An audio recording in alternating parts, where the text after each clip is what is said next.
I didn't think I would see you here. Are these two your friends? Yes, we had the fortune of meeting not too long ago. They are quite a knowledgeable and talented pair, and a pleasure to be around.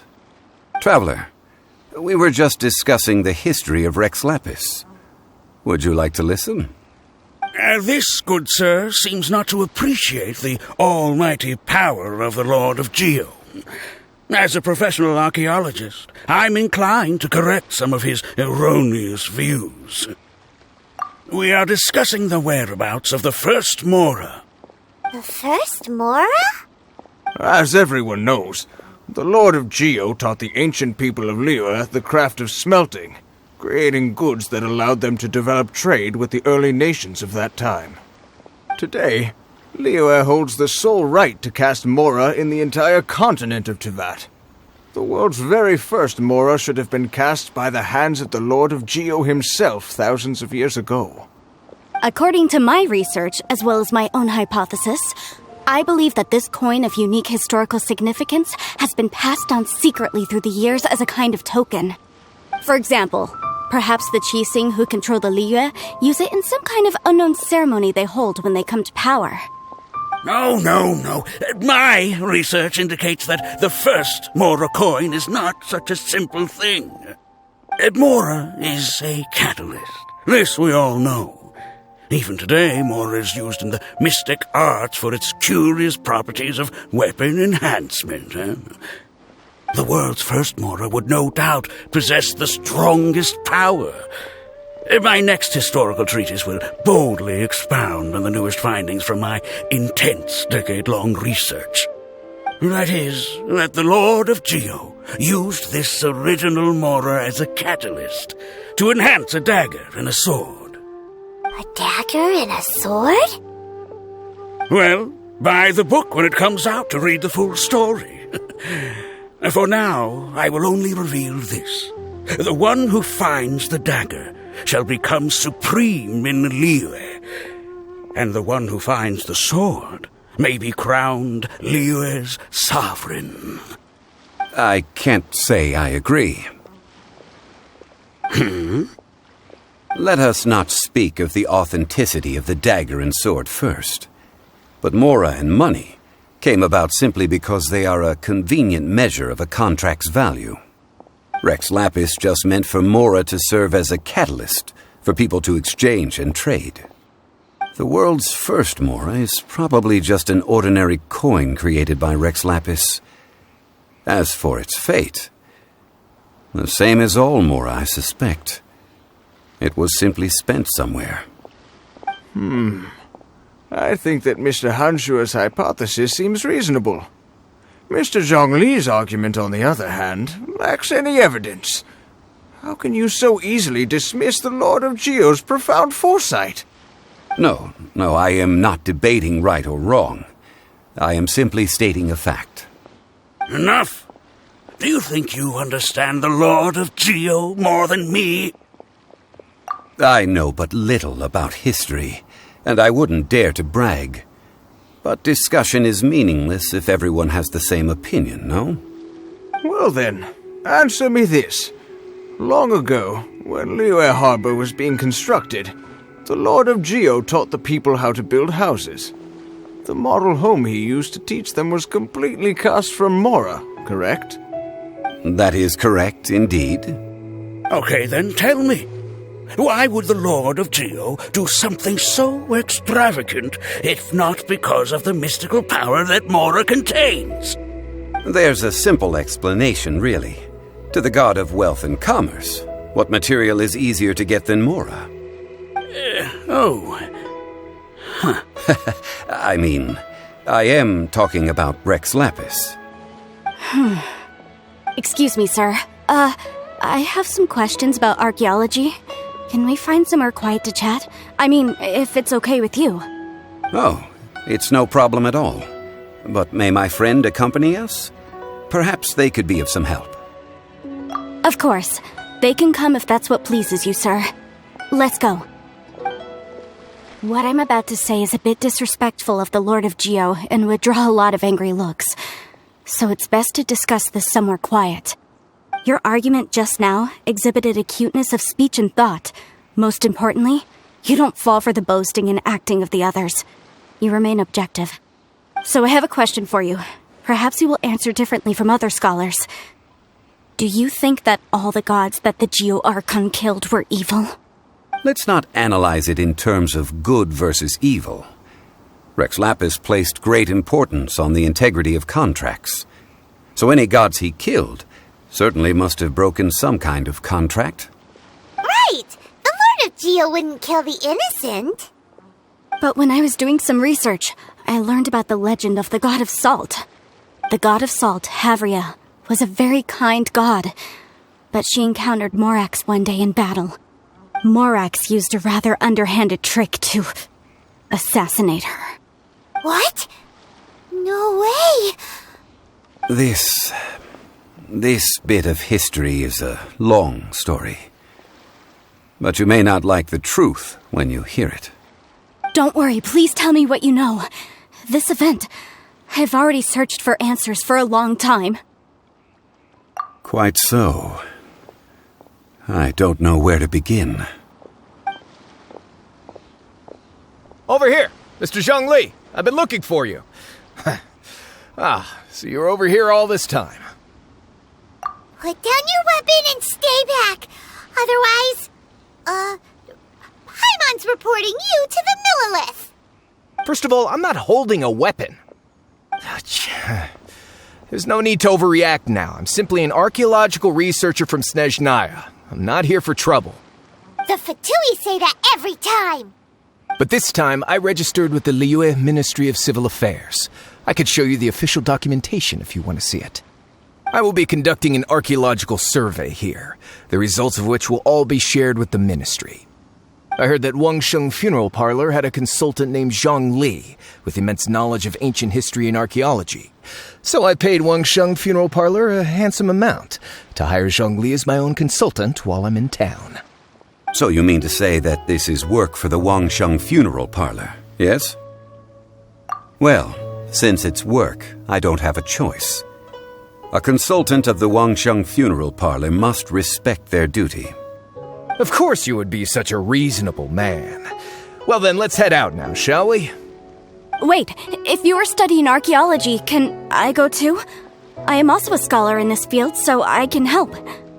That will give us a chance to continue the topic we were just discussing. Oh, and you should tag along too. This experience may be of help to you on your future adventures. It is a story from before the rise of the Seven. Although the god of salt has already perished, it will still be a meaningful experience for your journey. This is an archaeological expedition, not a tour group. That's too many people. But this friend of mine has a treasure-finding talent, surpassed by no one. It will surely be of great help to us. Oh? What talent? If my friend espies a treasure chest, they will absolutely find a way to open it. Hey, Paimon's good at that too. Well, that is quite enticing. All right then. Well, let's go. There's no time to waste. When the Overlord of the Vortex was crushed by the Jade Chamber recently, perhaps something of interest was washed ashore. An ancient artifact would be good. Traces of ancient activity would be great. But a piece of the god's limb would be even better. Who knows what surprises we may find.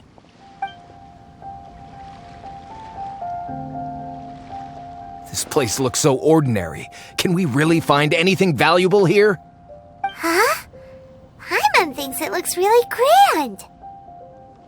I don't mean the scenery, but rather that there should be something out of the ordinary.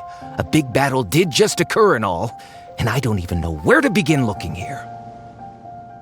Guyan Stone Forest is actually the perfect place to be, if you wish to learn about the gods or the history of the Archon War.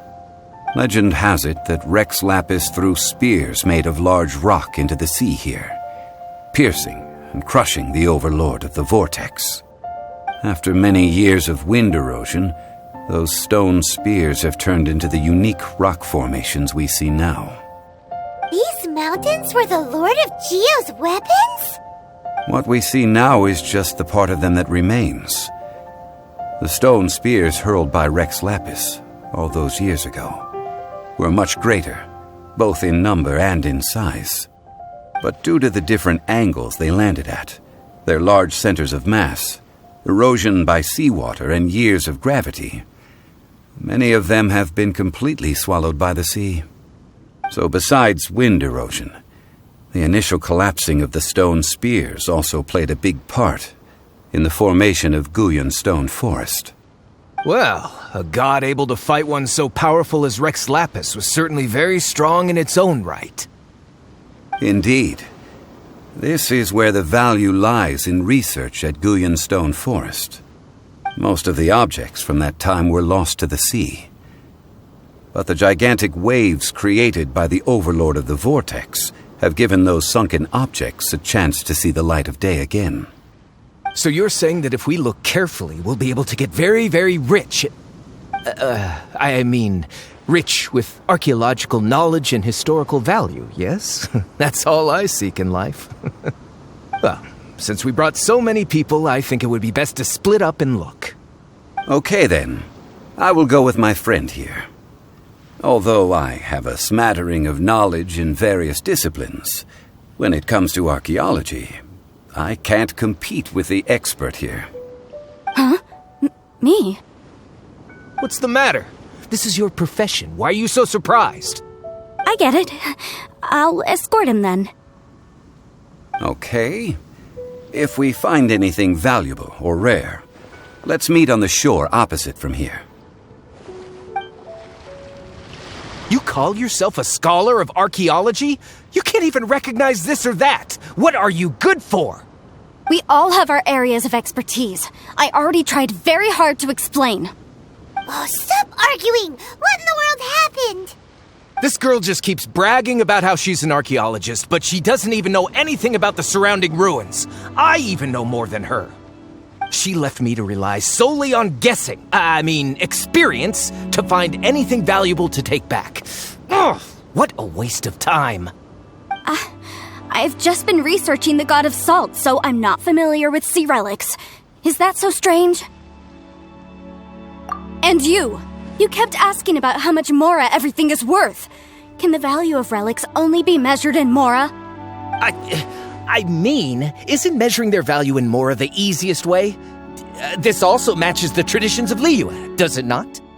Now, calm down. No need to make a fuss. We were able to bring back some intriguing objects.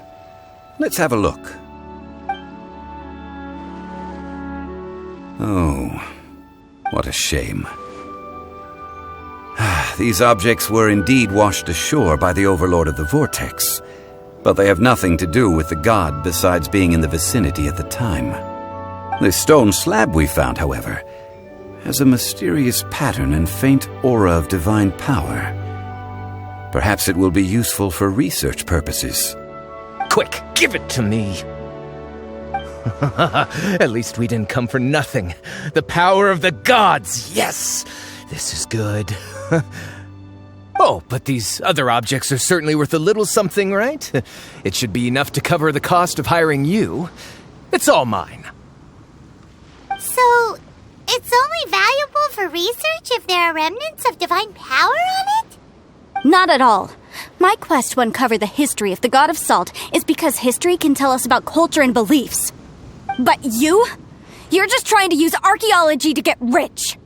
Nonsense! I'm a professional archaeology researcher from Snezhnaya. I swear, if I'm lying, may the Lord of Geo strike me down. Oh, by the way, you probably don't want to sell that teacup. Oh? Why's that? That's not an ancient teacup. It's part of Ningguang's collection. It must have fallen here along with the Jade Chamber. So unless you want to mess with the Qixing...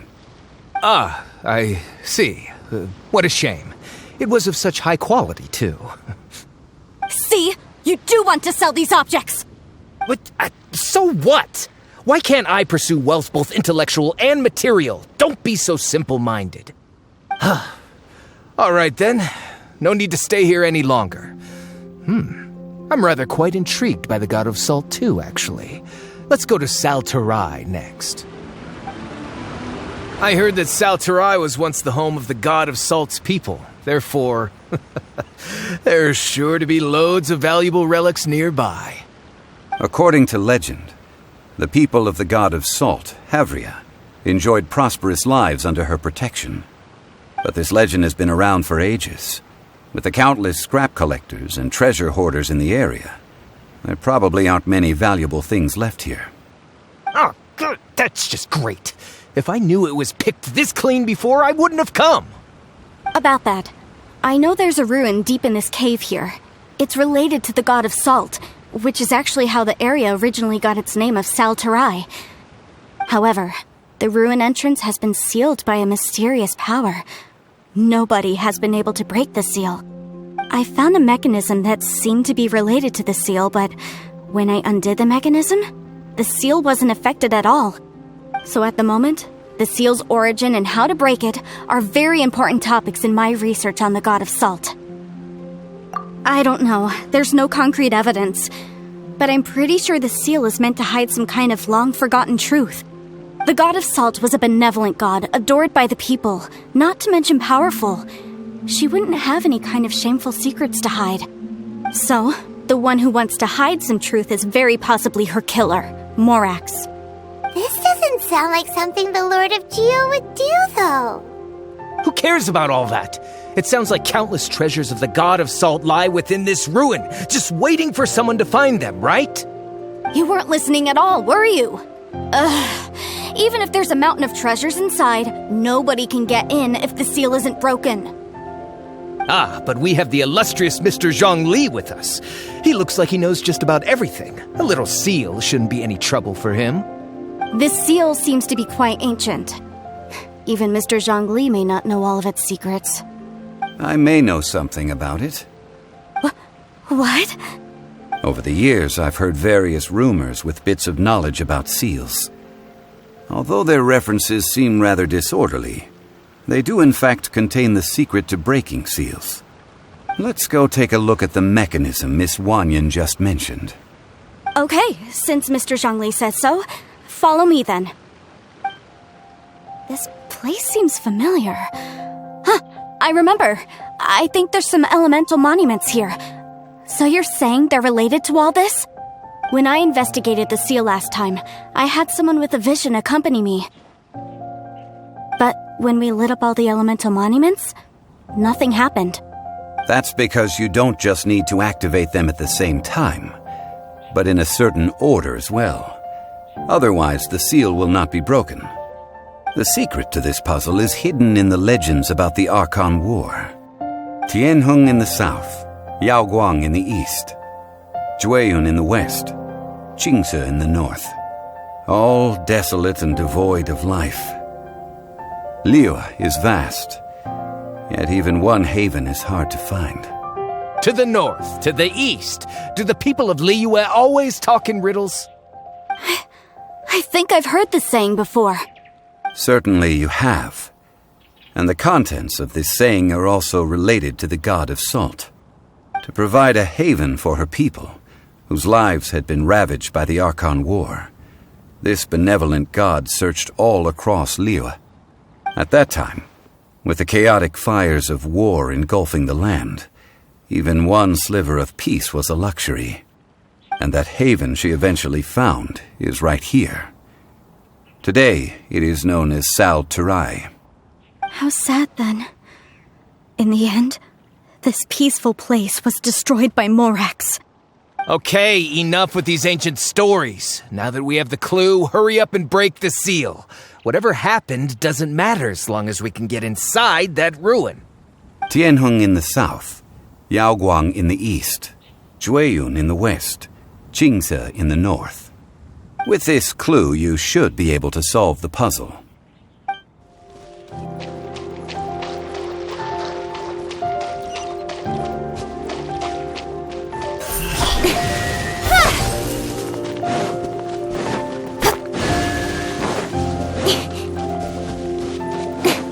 Don't blink! Hey!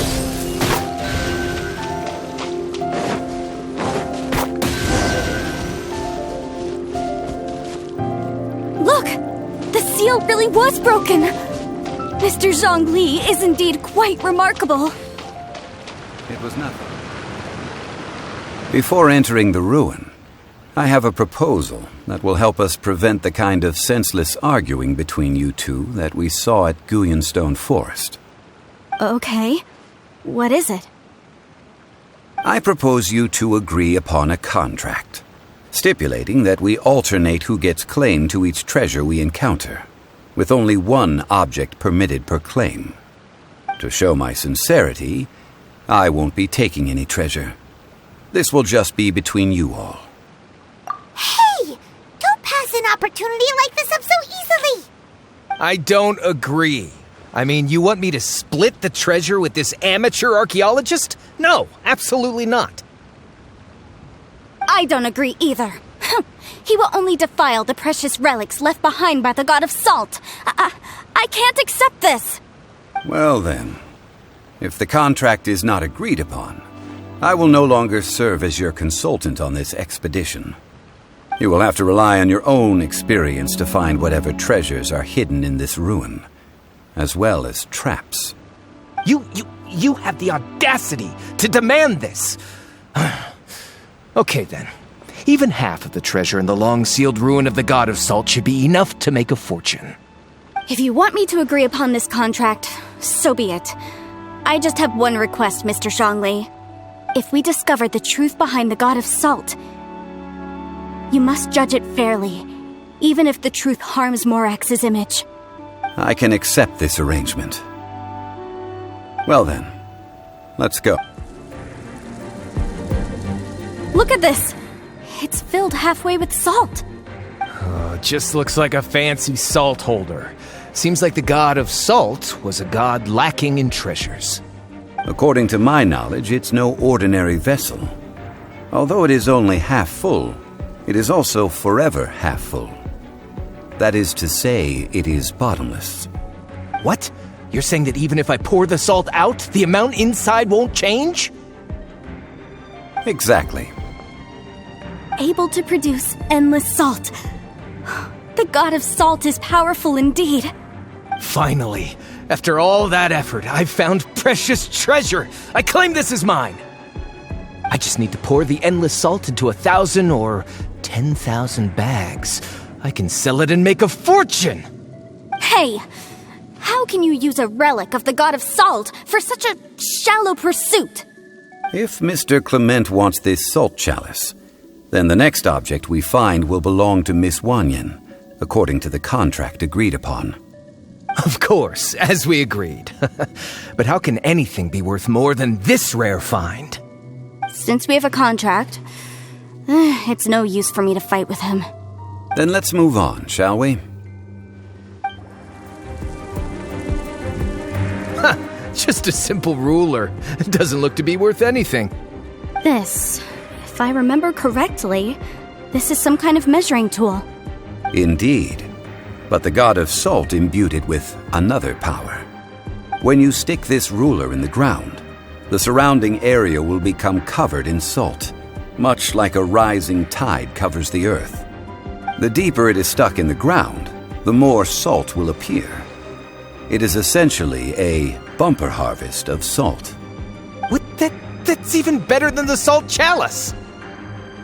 Well then, according to our contract, the salt ruler goes to Miss Wanyan. No, unacceptable. I paid for and organized this entire expedition. Why should I get the short end of the stick? And this girl has been useless. Why would she get anything? Oh boy, here we go again. So you are saying you want to break the contract?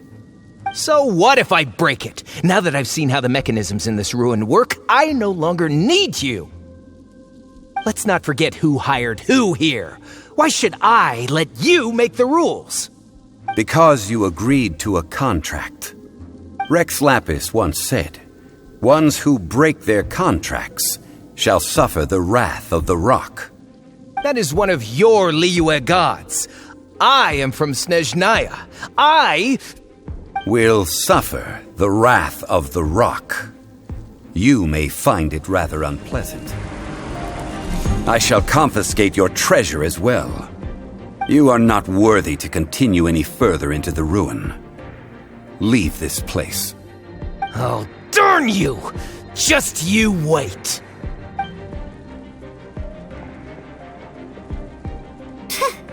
Some archaeological survey. He could only pretend for so long. Yeah, good thing Paimon can smell a liar from a mile away. Clement's wrongdoing stemmed from greed, yes. But besides greed, there are many other things that may tempt us to break contracts. When people see the object of their dreams, how many are really able to control their desire and follow the contract? I think we should be honest with each other now. Huh? Be honest about what? That in truth, not a single member of this archaeological expedition came here for archaeology. Why do you say that? Miss, you lack even the most basic archaeological knowledge and can recognize naught but a few simple relics. However, you are an expert when it comes to anything regarding the god of salt. You aren't interested in archaeology or relics. What you're really interested in is the god of salt. I believe those legends about the god of salt that you mentioned on the Pearl Galley are passed down between generations at Yinyuan Hall. Okay, that's enough. Sir, you are indeed a man of great knowledge and talents. I seem to have been right to seek you out once I plucked up my courage. You're right. I'm not a scholar of archaeology. I come from one of the 8 trades under the jurisdiction of the Chising, Yinyuan Hall of the salt industry. Our ancestors were those protected by the god of salt all those years ago, when the Archon War engulfed the land in chaos. Oh, right! Now that you mention it, the people of Liyue very seldom use the name Morax. During the war, Morax assassinated our god out of envy for her power. He left us alone and lost in the world. We hate him! But this is Morax's Liyue after all. And its history is written as he wishes. So I seek proof of Morax's guilt. He has blood on his hands and cruelty in his heart.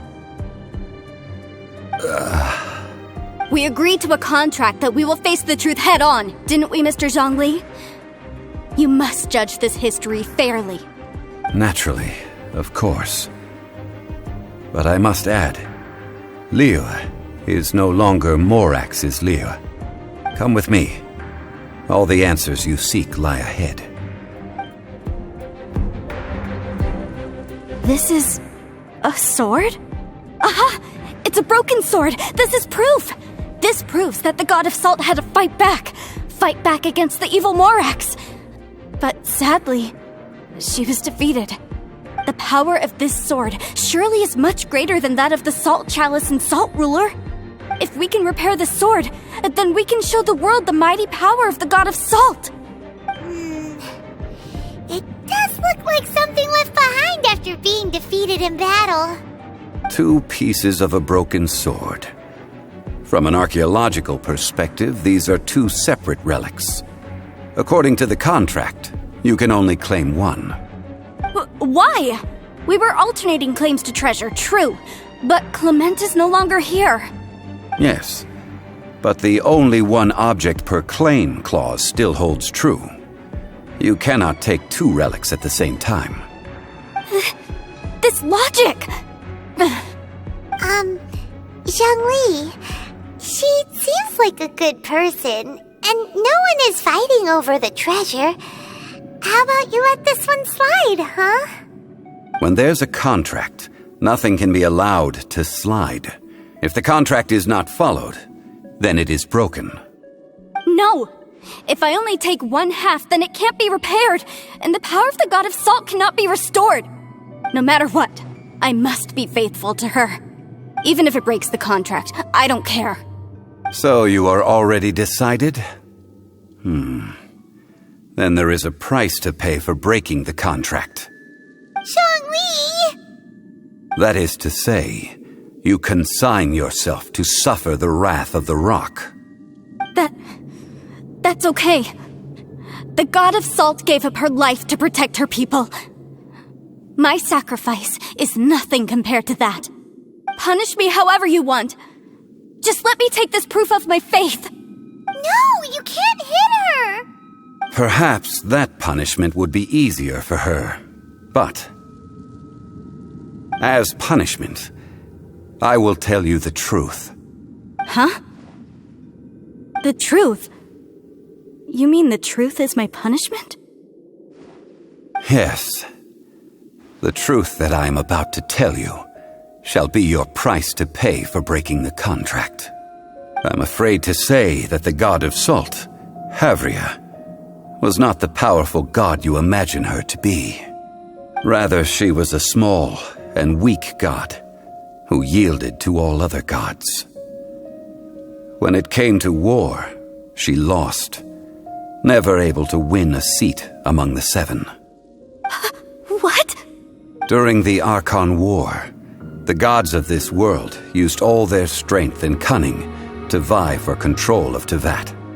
But Havria instead chose to flee.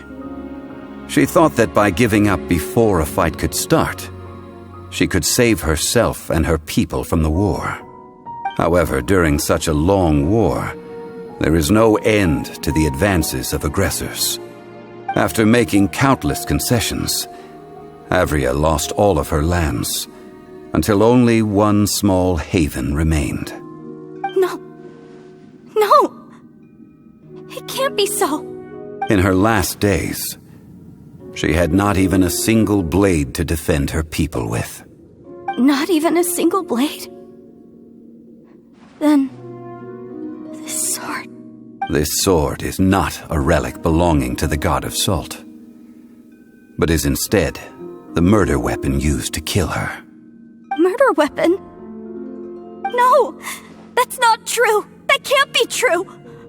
You're trying to test my faith in the god of salt. As I said before, I only state the facts. Preposterous! You are a follower of Morax! Don't try to trick me! Hey! Come back! It is a punishment after all. I did not want to tell her such cruel facts, but the contract was broken. Let's follow her deeper into the ruin. There, I fear, we will find something that will leave her no choice but to face the truth. What are all these? What did they see? What did they do? What happened? Since you do not trust me, let us continue onward. That which lies beyond this door will show you all that happened back then.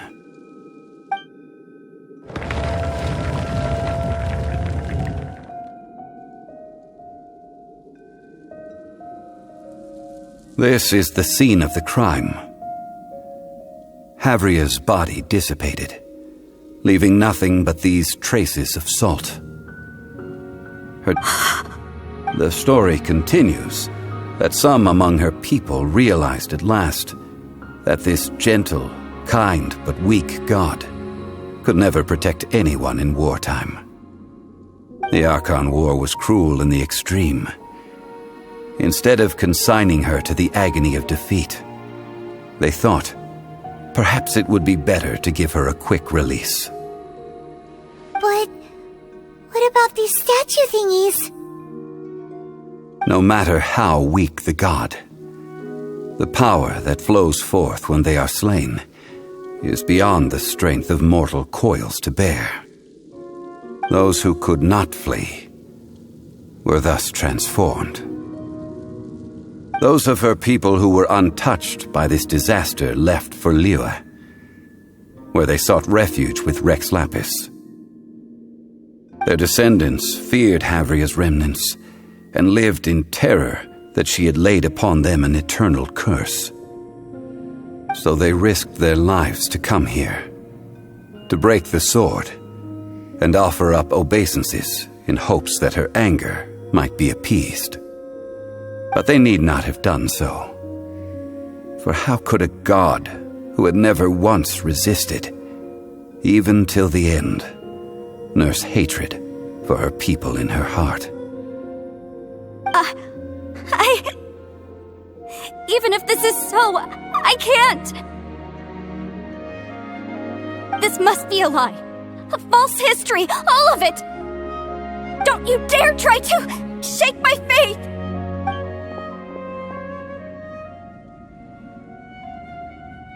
Yikes. Zhongli didn't show any mercy this time either. This is the price she must pay. Yet I would not call it a bad thing. Judging by how she appeared, I fear that she will struggle for a time. But even if she may not escape that struggle immediately, simply recognizing the truth is good enough for now. Indeed, in ages past, Havria's story served as a warning to me as well. Faith in a god who has already passed will do you no good. So it is for Havria. And so it is for Morax also. All right then. Now, would you like to accompany me in taking a trip to Guyonstone Forest? Huh? What do you want to do, Zhongli? Treading old ground, telling old stories. One cannot help but be reminded of old acquaintances. Now, I mentioned before that many gods of old have been sealed beneath the Guyonstone Forest. The Adepti have presently handed Liyue over to mortals, and Havria's time was even further in the past. The Salt Chalice and Salt Ruler that she left behind should not return to Liyue. To leave them here is to let them slumber. And it is also a homecoming. I ended an era with my own two hands. I've always wondered how I should remember that which I ended. History records, but history may be changed. This incident proved that. Time is a mighty force, and history's twist in its flow. I need to find a better way of recording history in order to engrave its truth. Stone carvings were one such ancient method, but unchanging stone, immovable earth, even one such as myself. Someday we may all disappear. Zhongli. Therefore, I thought of you, traveler. You are one who crosses the celestial atlas, and who passes through countless worlds. If our history is engraved in your memory, it will one day accompany you into another world. As long as a traveler like you is able to record what happened, then a backup of sorts will exist for times and tides of Teyvat. Sounds like tough work. Now then, it is time that we consigned both the Salt Chalice and Salt Ruler to the sea. Huh? Why do we need to throw them into the sea? As I said before, this is the place to which the remnants of many bygone gods are consigned. This includes Osial, overlord of the Vortex, who the Jade Chamber most recently returned to this ocean prison.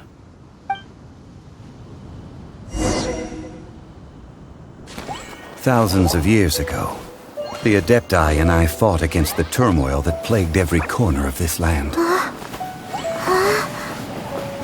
Guyonstone Forest, where I sealed many gods with my spears. After so long, naught but folk tales remain. Osial, you and I were foes, but our ancient grudge is but a bygone memory now.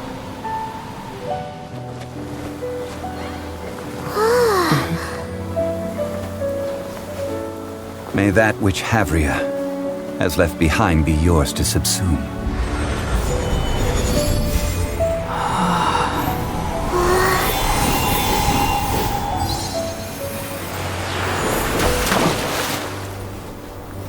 And thus another spark of divinity departs from Liyue.